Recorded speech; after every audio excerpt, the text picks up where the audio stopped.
കേന്ദ്ര സർക്കാരിന്റെ ജനദ്രോഹ തൊഴിലാളിദ്രോഹ നിയമങ്ങൾക്കെതിരെ FCTയുടെ നേതൃത്വത്തിൽ ജില്ലാ താലൂക്ക് കേന്ദ്രങ്ങളിൽ സായാഹ്ന ധർണ സംഘടിപ്പിച്ചു.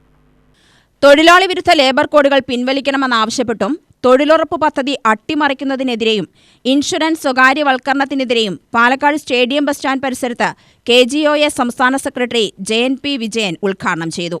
ഇത് കേന്ദ്രം ഭരിക്കുന്ന BJPക്കെതിരായിട്ടുള്ള സമരം മാത്രമല്ല, സ്വാഭാവികമായും കേന്ദ്രം ഇപ്പോൾ ഭരിക്കുന്ന ഈ നയങ്ങൾ നടപ്പിലാക്കുന്ന BJP ഗവൺമെന്റിനെതിരായിട്ടുള്ള സമരം തന്നെയാണ്. ഒരു വശത്ത് അതിൻ്റെ ഒരു ഭാഗം എന്ന് പറയുന്ന കേന്ദ്രം ഭരിക്കുന്ന BJP ഗവൺമെന്റാണ്. പക്ഷേ ഈ നയങ്ങളെ പിന്തുണയ്ക്കുന്ന ഒട്ടേറെ രാഷ്ട്രീയ കക്ഷികൾ നമ്മുടെ രാജ്യത്തുണ്ട്.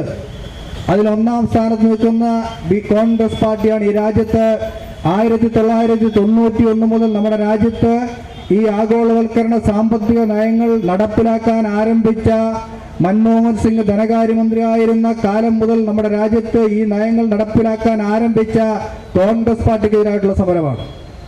കോൺഗ്രസ് പാർട്ടി ഈ നയങ്ങൾ നമ്മുടെ രാജ്യത്ത് നടപ്പിലാക്കി. ഈ രാജ്യത്ത് പെട്രോളിന്റെയും ഡീസലിന്റെയും വില വർദ്ധിപ്പിച്ചു.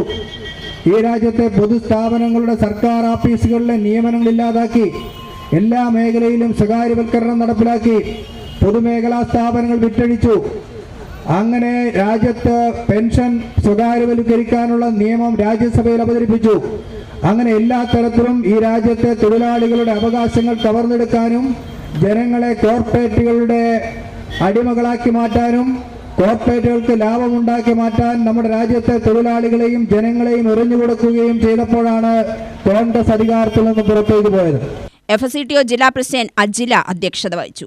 NGO യൂണിയൻ ജില്ലാ secretary K Santhosh Kumar, PSC employees union സംസ്ഥാന സെക്രട്ടേറിയറ്റ് അംഗം അരുൺ, KGOSM സംസ്ഥാന സെക്രട്ടേറിയറ്റ് അംഗം സയ്യിദ് അലവി തുടങ്ങിയവർ സംസാരിച്ചു. FCTO ജില്ലാ സെക്രട്ടറി K മഹേഷ് സ്വാഗതവും KGOS സംസ്ഥാന സെക്രട്ടേറിയറ്റ് അംഗം സുരേഷ് നന്ദിയും പറഞ്ഞു. UTV news, Palakkad.